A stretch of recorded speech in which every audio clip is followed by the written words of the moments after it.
Hi friends, నా పేరు సాయి కిరణ్. నేను తెలుగు టెక్ ట్యూన్ మాట్లాడుతున్నాను. ఫ్రెండ్స్, ఇది పోకో F1 మొబైల్. దగ్గర ఒక 2 వీక్స్ నుండి అయితే ఈ ఫోన్ నేను యూజ్ చేస్తున్నాను. 2 వీక్స్లో ఒక 5-6 డేస్ అయితే నా ప్రైమరీ డివైస్లో యూజ్ చేశాను. సో ఈ రోజు వీడియోలో నేను ఈ 2 వీక్స్ నా ఎక్స్పీరియన్స్ని మొత్తం మీతో షేర్ చేయబోతున్నాను. సో దీంట్లో నేను ఫేస్ చేసిన ఇష్యూస్ని అండ్ ఈ ఫోన్లో నాకు నచ్చిన విషయాల్ని ఓవరాల్గా నేను అబ్జర్వ్ చేసిన ప్లస్ అండ్ మైనస్ పాయింట్స్ గురించి నేను ఈ వీడియోలో మాట్లాడబోతున్నాను.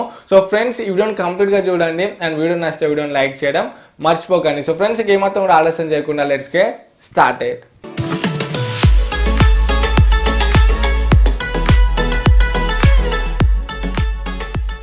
ఫ్రెండ్స్, రివ్యూ ఫస్ట్ నేను దీని డిజైనింగ్ అండ్ బిల్డ్ నుంచి స్టార్ట్ చేస్తాను. సో దీని బిల్డ్ క్వాలిటీ చూసుకున్నట్లయితే మనకు మొత్తం పాలికార్బోనేట్ బిల్డ్ వస్తుంది, అంటే plastic type of material. Back side and corners ఇదంతా కూడా మనకు పాలికార్బోనేట్ బిల్డే ఉంది. అండ్ ఫ్రంట్ చూసుకుంటే గ్లాస్ బాడీతో వస్తుంది. ఇది గొరిల్లా గ్లాస్ తోనైతే ప్రొటెక్ట్ అయి ఉంది. సో ఓవరాల్గా బిల్డ్ చూసుకుంటే మనకు కొంచెం యావరేజ్ అని చెప్పొచ్చు, మరీ అంత ఎక్సలెంట్ అయితే కాదు, యావరేజ్ బిల్డ్ క్వాలిటీ ఇది. అండ్ డిజైనింగ్ చూసుకుంటే కూడా మనకు సింపుల్ ఉంటుంది, మరీ అంత సూపర్ డిజైన్ అయితే ఏమి ఉండదు, సింపుల్ ఉంటుంది మనకు డిజైన్ అయితే. సో డిజైనింగ్ అండ్ బిల్డ్ చూసుకుంటే మనకు కొంచెం యావరేజ్ అని చెప్పొచ్చు. మీ highest priority designing and build quality అయితే మాత్రం ఈ ఫోన్ అయితే నేను మీకు సజెస్ట్ చేయను. సో దీనికన్నా మనకు హానర్ ప్లే ఫోన్ బాగుంటుంది. సో డిజైనింగ్ అండ్ బిల్డ్ క్వాలిటీలో మనకు హానర్ ప్లే మొబైల్ ఎక్సలెంట్ ఉంటుంది. సో ఈ ఫోన్లో కూడా మేజర్ డ్రాబ్యాక్ అది డిజైనింగ్ అండ్ బిల్డ్ క్వాలిటీ ఒకటి మనకి ఫోన్లోనైతే కొంచెం యావరేజ్ ఉంటుంది. అండ్ నెక్స్ట్ దీంట్లో డిస్ప్లే చూసుకున్నట్లయితే ఇది 6.18 ఇంచ్ FHD ప్లస్ డిస్ప్లేతో వస్తుంది. 18.7:9 ఆస్పెక్ట్ రేషియోతోని నాచ్ డిస్ప్లే. మనకు డిస్ప్లే అయితే చాలా బాగుంది. సో ఫస్ట్ అండ్ బాక్స్లో ఓపెన్ చేయగానే నాకు AMOLED డిస్ప్లే లాగా అనిపించింది. సో IPS LCD ప్యానెల్ అనేది అనిపించలేదు, AMOLED డిస్ప్లే లాగా అనిపించింది. చాలా బాగుంది, కలర్స్ బాగా కనపడుతున్నాయి, వ్యూయింగ్ యాంగిల్స్ బాగున్నాయి. సో షార్ప్ ఉంది డిస్ప్లే కూడా మనకు. సో ఓవరాల్గా డిస్ప్లే ఎక్స్పీరియన్స్ అయితే చాలా బాగుంది. అండ్ నేను సన్లైట్లో కూడా ట్రై చేశాను. సో సన్లైట్ విజిబిలిటీ కూడా మనకు చాలా బాగుంది.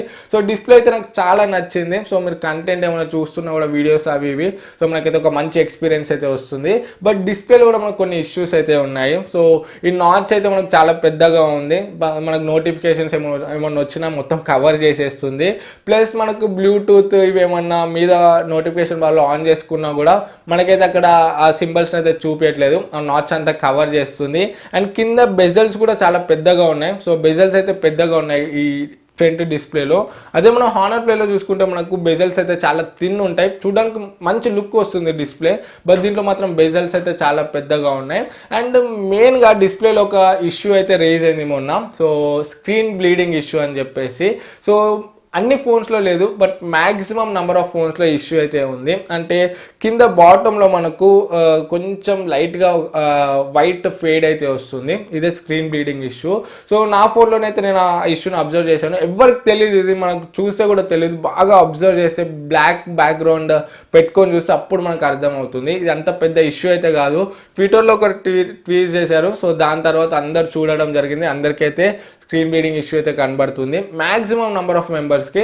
సో నేను స్క్రీన్ బ్లీడింగ్ ఇష్యూ ఉందని చెప్పేసి దీన్ని ఎక్స్చేంజ్ అయితే పెట్టాను. నాకు ఇంకొక ఫోన్ వచ్చింది, ఇది నా సెకండ్ ఫోన్, ఫస్ట్ ఫోన్ అయితే కాదు, సెకండ్ ఫోన్. సో సెకండ్ ఫోన్లో కూడా సేమ్ ఇష్యూ ఉంది. అండ్ మా ఫ్రెండ్స్ 2-3 కొన్నారు ఫోన్ని. సో వాళ్ళ ఫోన్లో కూడా నేను చెక్ చేశాను, సేమ్ స్క్రీన్ బ్లీడింగ్ ఇష్యూ అయితే ఉంది. సో ఇది అంత మేజర్ ఇష్యూ అయితే కాదు, బట్ ఫ్యూచర్లో ఇది పెద్దగా అయితే మాత్రం మనకు ఇష్యూ అయితే అవుతుంది. సో ఇలానే ఉంటే మనకు అంత పెద్ద ఇష్యూ అయితే కాదు, అంత నోటీస్ కూడా మనం ఏం చేయలేము. అండ్ చాలా మంది దీని గురించి ట్వీట్స్ కూడా పెడుతున్నారు పోకోకి, బట్ ఎటువంటి రెస్పాన్స్ అయితే లేదు. చూద్దాం ఫ్యూచర్లో వీళ్ళు మనకు దీని గురించి ఏం అప్డేట్ ఇస్తారో. సో ఇది మనకు ఫ్యూచర్లో దీనివల్ల ఇష్యూ ఏం లేకపోతే మాత్రం ఇది అంత పెద్దగా కన్సర్న్ చేయాల్సిన ఇష్యూ అయితే ఏమీ కాదు. ఫ్రెండ్స్, నెక్స్ట్ హార్డ్వేర్ గురించి మాట్లాడుకున్నట్లయితే దీనిలో స్నాప్డ్రాగన్ 845 ప్రాసెసర్ వస్తుంది, one of the powerful processor అని చెప్పొచ్చు. అండ్ ఈ ఫోన్కి ఒక పెద్ద ప్లస్ పాయింట్ దీని హార్డ్వేరే అని చెప్పొచ్చు. ఎందుకంటే స్నాప్డ్రాగన్ 845 ప్రాసెసర్ ఉన్న ఫోన్ చూసుకుంటే మనకి అబౌట్ 30,000 and 35,000 కనపడతాయి. బట్ వీళ్ళు స్నాప్డ్రాగన్ 845 ప్రాసెసర్ని 21,000 అని తీసుకొచ్చారు. ఇది ఒక డీల్ బ్రేకర్ అని చెప్పొచ్చు. దీంట్లో UFS 2.1 స్టోరేజ్ ఉంది అండ్ DDR4X ర్యామ్స్ ఉన్నాయి. బేస్ వేరియంట్ మనకు 6GB ర్యామ్లో తీసుకొచ్చారు, ఇది కూడా ఒక మంచి విషయమే. అండ్ దీంట్లో మనకు హైబ్రిడ్ స్లాట్ అయితే ఉంటుంది. సో 2 సిమ్ కార్డ్స్ లేకపోతే 1 సిమ్ కార్డ్ 1 మెమరీ కార్డ్ వేసుకోవచ్చు. మెమరీ కార్డ్ చేసుకొని 256 GB వరకు అయితే ఎక్స్పాండ్ చేసుకోవచ్చు. ఓవరాల్గా హార్డ్వేర్ చూసుకుంటే చాలా బాగుంది. సో నాకు డే టు డే యూసేజ్లో ఎక్కడ కూడా ల్యాగ్స్ అయితే కనబడలేదు, ఎక్కడ కూడా హ్యాంగ్స్ కూడా కనబడలేదు. డే టు డే యూసేజ్లో పర్ఫార్మెన్స్ అయితే చాలా స్మూత్ ఉంది. ఒక ఫ్లాగ్షిప్ ఫీల్ అయితే వస్తుంది మీరు ఫోన్ని యూజ్ చేస్తుంటే. ఒక మంచి స్మూత్ ఎక్స్పీరియన్స్ ఉంది. అండ్ నెక్స్ట్ గేమింగ్ గురించి మాట్లాడితే గేమింగ్ కూడా ఈ ఫోన్లో ఎక్సలెంట్ ఉంది. ఎంత హెవీ గేమ్ అయినా కూడా చాలా స్మూత్గా హ్యాండిల్ చేయగలుగుతుంది. సో ఒకవేళ మీరు హెవీ గేమర్ అయితే 21,000లో దీనికన్నా మంచి ఫోన్ అయితే మీకు దొరకదు. సో గేమింగ్ పరంగా చూసుకుంటే కూడా ఎక్సలెంట్ ఉంది. సో టాప్ నాచ్ ఉందని చెప్పొచ్చు హార్డ్వేర్ పరంగా. అండ్ దీంట్లో సాఫ్ట్వేర్ గురించి మాట్లాడుకున్నట్లయితే out of the box Android Oreo వస్తుంది 8.1 అండ్ MIUI 9.6తోనైతే వస్తుంది. సో వీళ్ళు యూఐని కొంచెం కస్టమైజేషన్ అయితే చేశారు. సో పోకో బేస్డ్ MIUI 9 అని చెప్పొచ్చు మనము. సో కొంచెం కస్టమైజేషన్ అయితే ఉంది. సో లాంచర్ ఉంది, మనకి యాప్ డ్రైవర్ ఉంది. సో ఓవరాల్గా మనకు యూజర్ ఇంటర్ఫేస్ కూడా బాగుంది. మనకి MIUIలో ఏవైతే ఫీచర్స్ ఉంటాయో so dual apps, app lock, ఇవన్నీ ఫీచర్స్ మనకి దీంట్లో కూడా ఉంటాయి. సో హార్డ్వేర్ అండ్ సాఫ్ట్వేర్ చూసుకుంటే మనకి ఈ ఫోన్లో మనకు చాలా బాగుంది. అండ్ దీంట్లో ఇంకొకటి హీటింగ్ ఇష్యూస్ గురించి మాట్లాడితే దీంట్లో వీళ్ళు ఒక లిక్విడ్ కూలింగ్ సిస్టమ్ అని ఒక టెక్నాలజీని అయితే తీసుకొచ్చారు. అంటే మన ఫోన్ అయితే ఎంత హెవీ యూసేజ్ చేసినా టెంపరేచర్ అయితే కంట్రోల్ అనే ఉంటుంది, ఓవర్ హీట్ అయితే అవ్వదు. సో నా టెస్టింగ్లో కూడా నేను ఎంత హెవీ గేమింగ్ ఆడినా నాకు 41 degrees కన్నా ఎక్కువనైతే వెళ్ళలేదు. సో ఇది ఒక మంచి విషయం అని చెప్పవచ్చు. సో ఓవర్ హీట్ అయితే మనకు ప్రాబ్లం ఏమవుతుందంటే ఫోన్ వార్మ్ అవుతుంది, ప్లస్ పర్ఫార్మెన్స్ కూడా డిక్రీజ్ అవుతుంది. బట్ ఈ లిక్విడ్ కూలింగ్ సిస్టమ్ వల్ల మనకు ఫోన్ ఓవర్ హీట్ అవ్వదు అండ్ పర్ఫార్మెన్స్ కూడా ముందు ఎలా ఉందో అలానే ఉంటుంది. సో మనకు పర్ఫార్మెన్స్ కూడా తగ్గదు. సో మనం ఎంత హెవీ టాస్క్ అయినా కూడా ఈజీగా ఎంజాయ్ అయితే చేయొచ్చు. సో ఈ లిక్విడ్ కూలింగ్ సిస్టమ్ కూడా మనకు ఒక మంచి ఆప్షన్ అవుతుంది. ఫ్రెండ్స్ నెక్స్ట్ దీంట్లో మనం కెమెరాస్ చూసుకున్నట్లయితే back side dual camera setup ఉంది. ఒక 12 MP సెన్సార్ f1.9 అపర్చర్తోని అండ్ ఇంకొకటి 5 MP సెన్సార్ డెప్త్ సెన్సార్ ఇది f2.0 అపర్చర్తోని and front 20 MP single sensor ఉంది f2.0 అపర్చర్తోని. సో డేలైట్ కండిషన్స్లో ఫ్రంట్ అండ్ బ్యాక్ కెమెరాస్ రెండు కూడా చాలా మంచి పర్ఫార్మెన్స్ ఇస్తున్నాయి. సో మనకు ఇమేజెస్ బ్రైట్గా వస్తున్నాయి, డీటెయిల్స్ బాగా కనపడుతున్నాయి, డైనమిక్ రేంజ్ బాగుంది. సో ఓవరాల్గా డేలైట్ కండిషన్స్లో అయితే మంచి పర్ఫార్మెన్స్ ఇస్తున్నాయి. అండ్ పోర్ట్రేట్ షాట్స్ కూడా మనకు బాగా వస్తున్నాయి, బ్యాక్గ్రౌండ్ డెప్త్ బాగుంది, మనకు ఎడ్జ్ డిటెక్షన్ బాగుంది. సో ఓవరాల్గా డే లైట్ కండిషన్స్లో మనకు మంచి పర్ఫార్మెన్స్ని ఇస్తున్నాయి. And indoor lighting conditions and low light కండిషన్స్లో చూసుకుంటే కొంచెం పర్ఫార్మెన్స్ తక్కువ ఉందని చెప్పొచ్చు. మరీ బ్యాడ్ అని చెప్పలేను నేను, బట్ కొంచెం తక్కువ ఉంది పర్ఫార్మెన్స్ అయితే. సో ఓవరాల్గా కెమెరాస్ అయితే చాలా బాగున్నాయి. అండ్ దీంట్లో వీడియో క్వాలిటీ గురించి మాట్లాడుకుంటే 4Kలో కూడా మనం దీంట్లో వీడియోస్ని అయితే తీయొచ్చు. 4K 30 frames/second Snapdragon 845 processor 4K 60 frames/second support చేస్తుంది. బట్ దీంట్లో మనకు 4K 60 FPS అయితే లేదు, ఓన్లీ 4K 30 FPSలో వీడియోస్ని రికార్డ్ చేయొచ్చు. అండ్ ఫ్రంట్ అండ్ బ్యాక్లో EIS అయితే ఉంది. 1080pలో వీడియోస్ తీసినప్పుడు మనకు ఎలక్ట్రానిక్ ఇమేజ్ స్టెబిలైజేషన్ అయితే ఉంది. అండ్ స్లో మోషన్లో కూడా మనం వీడియోస్ని అయితే తీయవచ్చు. సో ఓవరాల్గా కెమెరా డిపార్ట్మెంట్ చూసుకుంటే మనకు చాలా బాగుంది. సో ఇంకొక ఇష్యూ అయితే ఉంది మనకు దీంట్లో, ఎల్లోయిష్ టింట్ అయితే ఉంది. అప్పుడప్పుడు ఎక్స్పోజర్ కరెక్ట్గా అడ్జస్ట్ కాకపోతే మనకు కొంచెం ఎల్లోయిష్ ఫ్లేవర్లో వస్తున్నాయి ఇమేజెస్ అయితే. సో ఇది ఒక్కటి అండ్ లో లైట్లో కొంచెం పర్ఫార్మెన్స్ తక్కువ ఉంది. సో ఇది తప్ప మిగతా ఎక్స్పోజ్లో మన కెమెరా అయితే చాలా బాగుంది. సో కెమెరా కూడా మనకు దీంట్లో ఒక ప్లస్ పాయింటే. ఫ్రెండ్స్ నెక్స్ట్ దీంట్లో బ్యాటరీ గురించి మాట్లాడుకున్నట్లయితే దీంట్లో 4000 mAh బ్యాటరీ అయితే వస్తుంది. పిక్చర్స్ 3.0 సపోర్ట్ చేస్తుంది అండ్ పిక్చర్స్ 4.0 కూడా సపోర్ట్ చేస్తుందని చెప్పి మొన్న ట్వీట్ అయితే చేశారు. బట్ మనకు ఫోన్ బాక్స్లో మాత్రం పిక్చర్స్ 3.0 ఛార్జర్ వస్తుంది. సో బాక్స్లో వచ్చిన ఛార్జర్తో ఛార్జ్ చేస్తే మనకు 2 hours నుండి 2 hours 10 minutes వరకు అయితే టైం పడుతుంది 0 to 100% ఛార్జింగ్ అవ్వడానికి. అండ్ స్క్రీన్ ఆన్ టైం చూసుకుంటే కూడా 6.5 hours వరకు అయితే వస్తుంది, 6 hours ప్లస్ వస్తుంది. సో బ్యాటరీ పరంగా చూసుకుంటే మీరు ఒకవేళ నార్మల్ యూజర్ అయితే మాత్రం 1.5 day వరకు అయితే వస్తుంది, 1 day ప్లస్ వస్తుంది. ఒకవేళ మీరు హెవీ యూజర్ అయితే మాత్రం మీకు 1 working day అయితే వస్తుంది. సో ఓవరాల్గా బ్యాటరీ పర్ఫార్మెన్స్ కూడా మనకు చాలా బాగుంది. సో బ్యాటరీ డ్రైనింగ్ ఇష్యూస్ అలాంటివి అయితే ఏమీ లేవు, బ్యాటరీ బ్యాకప్ కూడా మనకు దీంట్లో బాగానే ఉంది. అండ్ నెక్స్ట్ సెన్సార్స్ గురించి మాట్లాడుకుంటే దీంట్లో ఆల్మోస్ట్ అన్ని సెన్సార్స్ ఉన్నాయి. Accelerometer sensor, proximity, gyroscope and compass sensor ఇవన్నీ కూడా ఉన్నాయి. అండ్ ఫింగర్ ప్రింట్ సెన్సర్ మనకు రేర్ సైడ్లో ఉంది. ఫింగర్ ప్రింట్ సెన్సర్ కూడా చాలా అక్యురేట్గా ఉంది, చాలా ఫాస్ట్గా ఉంది. అందులో మనకు ఇన్ఫ్రారెడ్ సెన్సర్ కూడా ఉంది. మనకు ఫేస్ అన్లాకింగ్ కోసం. సో చాలా అక్యురేట్గా ఉంది ఫేస్ అన్లాక్ అయితే.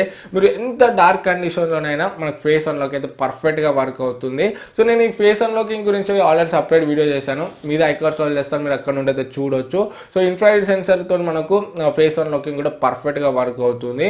అండ్ దీంట్లో ఐఆర్ బ్లాస్టర్ అయితే లేదు. సో ఈసారి వీళ్ళు ఐఆర్ బ్లాస్టర్ని స్కిప్ చేశారు. సో మీరు ఎంఐ రిమోట్ ఇలాంటి వాటిని అయితే యాక్సెస్ చేయలేరు. దీంట్లో మనకు ఐఆర్ బ్లాస్టర్ అయితే లేదు.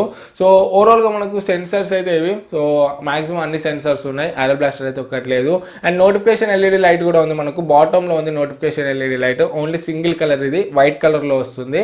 సో ఓవరాల్గా సెన్సర్స్ చూసుకుంటే ఇవి. And next signal reception and call calling గురించి మాట్లాడుకుంటే కాల్ క్వాలిటీ బాగుంది, సిగ్నల్ రిసెప్షన్ కూడా బాగుంది. అండ్ దీంట్లో స్పీకర్ చూసుకుంటే మనకు ఇది డ్యూయల్ స్పీకర్ వస్తుంది. సో స్టీరియో స్పీకర్స్, కింద ఒక స్పీకర్ అండ్ మన ఇయర్ పీస్ ఉంటుంది కదా, ఇదే మనం వీడియోస్ ఏమైనా సాంగ్స్ వినేటప్పుడు ఇదే స్పీకర్లో వర్క్ అవుతుంది. సో కింద స్పీకర్ చూసుకుంటే బాగానే ఉంది, లౌడ్గా ఉంది. బట్ మీద స్పీకర్ అయితే మనకు కొంచెం తక్కువ ఉందని చెప్పొచ్చు. అప్డేట్లో దీన్ని ఏమైనా ఫిక్స్ చేస్తే చేయవచ్చు. బట్ దీంట్లో స్టీరియో స్పీకర్స్ ఉన్నాయి, బట్ ఓన్లీ కింద స్పీకర్ లౌడ్గా ఉంది. పైన స్పీకర్ అయితే మనకు ఇయర్ పీస్ నుండి వచ్చేది మాత్రం కొంచెం తక్కువనే ఉంది. సో ఇది కూడా నేను ఒకటి అబ్జర్వ్ చేశాను. బట్ ఓవరాల్గా ఆడియో క్వాలిటీ బాగుంది, మనకు ఆడియో కూడా సౌండ్ ఎక్కువనే పడుతుంది, మరి అంత లో ఆడియో అయితే ఏమీ లేదు. అండ్ ఇయర్ ఫోన్స్తో కూడా నేను ట్రై చేశాను, ఇయర్ ఫోన్స్తో కూడా మనకు ఆడియో క్వాలిటీ అయితే చాలా బాగుంది. సో ఆడియోలోనైతే వీళ్ళు ఎక్కడ కాంప్రమైజ్ కాలేదు, ఆడియో అంతా కూడా బాగానే ఉంది. ఫ్రెండ్స్ ఇంకొక ఇష్యూ కూడా ఉంది దీంట్లో. మనం నెట్ఫ్లిక్స్ కానివ్వండి, లేకపోతే అమెజాన్ ప్రైమ్ వీడియో ఇలాంటివి చూసినప్పుడు దాంట్లో వీడియోస్ అనేవి ఎన్క్రిప్ట్ అయి ఉంటాయి. దాన్ని డీక్రిప్ట్ చేయాలంటే మనకు వైడ్ వైన్ 3, వైడ్ వైన్ 1 ఇలాంటి సర్వీసెస్ అయితే ఉంటాయి, డిఆర్ఎం సర్వీసెస్ ఇవి. సో దీంట్లో వైడ్ వైన్ 3 సపోర్ట్ అయితే ఉంది. సో వైడ్ వైన్ 3కి సపోర్ట్ తీసుకున్నారు వీళ్ళు, బట్ వైడ్ వైన్ 1కి సపోర్ట్ అయితే తీసుకోలేదు వీళ్ళు. వైడ్ వైన్ 3లో మనకు ఓన్లీ 480 రెజల్యూషన్ వీడియోస్ని అయితే చూడవచ్చు. సో వైడ్ వైన్ 1లో మనము 1080p అండ్ 4Kలో వీడియోస్ని అయితే తీయవచ్చు. బట్ ఇప్పుడు మనం దీంట్లో ఫుల్ హెచ్డీ వీడియోస్ అయితే చూడలేము అమెజాన్ ప్రైమ్లో అండ్ ఇంకా నెట్ఫ్లిక్స్లో వీటిలో. సో వైడ్ వైన్ 1కి అయితే సపోర్ట్ ప్రజెంట్ లేదు, అప్డేట్లో వీళ్ళైతే ఇస్తే ఇవ్వచ్చు. సో యూజర్స్ చాలా మంది అయితే దీనికోసం రిక్వెస్ట్ చేస్తున్నారు, ట్విట్టర్లో ట్వీట్స్ పెడుతున్నారు. మాక్సిమం ఫ్యూచర్లో దీనికి వైడ్ వైన్ 1 సపోర్ట్ అయితే ఇవ్వడానికి ఛాన్సెస్ ఉన్నాయి. సో అప్పుడు మీరు నెట్ఫ్లిక్స్లో ఫుల్ హెచ్డీలో వీడియోస్ని అయితే కంటెంట్ అయితే ఎంజాయ్ చేయవచ్చు. సో ఓవరాల్గా దీంట్లో ఉన్న మైనస్ పాయింట్స్ అయితే ఇవి. సో ప్లస్ పాయింట్స్ అని కంపేర్ చేస్తే మైనస్ పాయింట్స్ అయితే చాలా తక్కువ ఉన్నాయి. ఓన్లీ మనకు డిజైన్ అండ్ బిల్డ్ కొంచెం యావరేజ్ ఉంది. ఇది కూడా ఇంత ఎక్కువ స్పెసిఫికేషన్ ఇస్తున్నారు కాబట్టి మనం అక్కడనైతే అడ్జస్ట్ అయితే అవ్వచ్చు, కాంప్రమైజ్ అయితే కావచ్చు, ఎందుకంటే అంత ఎక్సలెంట్ స్పెసిఫికేషన్స్ని మనకి ఇస్తున్నారు. అండ్ ఇంకొకటి స్క్రీన్ బ్లీడింగ్ ఇష్యూ ఉంది, ఇది నాకు కొంచెం మేజర్ ఇష్యూ అనిపించింది. చూడాలి వాళ్ళు ఫ్యూచర్లో ఏ విధంగా రెస్పాండ్ అవుతారో ఆ ఇష్యూ గురించి. సో ఫ్యూచర్లో దీని గురించి మనం వెయిట్ చేయాల్సిందే, పోకో వాళ్ళు ఏమంటారో. అండ్ నెక్స్ట్ మనకు దీంట్లో ఐఆర్ బ్లాస్టర్ కూడా లేదు. సో ఓవరాల్గా దీంట్లో నేను అబ్జర్వ్ చేసిన ఇష్యూస్ అయితే ఇవి. సో ప్లస్ పాయింట్స్ మనకి ఎక్కువ ఉన్నాయి. సో ఫైనల్గా ఈ ఫోన్ని 21,000లో కొనొచ్చా అంటే కళ్ళు మూసుకొని కొనవచ్చు. 21,000లో దీనికన్నా మంచి ఫోన్ అయితే ప్రజెంట్ మార్కెట్లో లేదు. Excellent phone, overall complete all rounder package అని చెప్పొచ్చు 21,000లో. అండ్ దీని కాంపిటీషన్గా మనకు హానర్ ప్లే ఫోన్ కూడా ఉంది. సో హానర్ ప్లే ఫోన్లో మనకు డిజైనింగ్ అండ్ బిల్డ్ క్వాలిటీ అయితే బాగుంటుంది, ఎక్సలెంట్ ఉంటుంది designing and build. So designing and build highest priority అయితే హానర్ ప్లేకి వెళ్ళండి. సో ఆ రెండు కాకుండా మిగతా అన్ని ఆస్పెక్ట్స్లో మనకు పోకో F1 బెటర్ ఉంటుంది. కెమెరాస్ దీంట్లో బాగుంటాయి, పర్ఫార్మెన్స్ దీంట్లో బాగుంటాయి. దీంట్లో పర్ఫార్మెన్స్ తక్కువ బాగుంటుంది అని చెప్పట్లేదు, బట్ దీంతో కంపేర్ చేస్తే దీంట్లో మనకు కొంచెం పర్ఫార్మెన్స్ అయితే బెటర్ ఉంటుంది. అండ్ దీంట్లో 4GB ర్యామ్, దీంట్లో 6GB ర్యామ్. దీంట్లో సపరేట్ ఇన్ఫ్రారెడ్ సెన్సర్ అయితే లేదు ఫేస్ అన్లాకింగ్, దీంట్లో సపరేట్ ఇన్ఫ్రారెడ్ సెన్సర్ అయితే ఉంది. సో చాలా డిఫరెన్సెస్ అయితే ఉన్నాయి. So design and build quality me highest priority అయితే. హానర్ ప్లే కూడా కొనవచ్చు, హానర్ ప్లే కూడా మంచి ఫోనే. సో దీని గురించి నేను ఫుల్ రివ్యూ చేశాను, మీద ఐకార్డ్స్లో చేస్తాను చూడండి.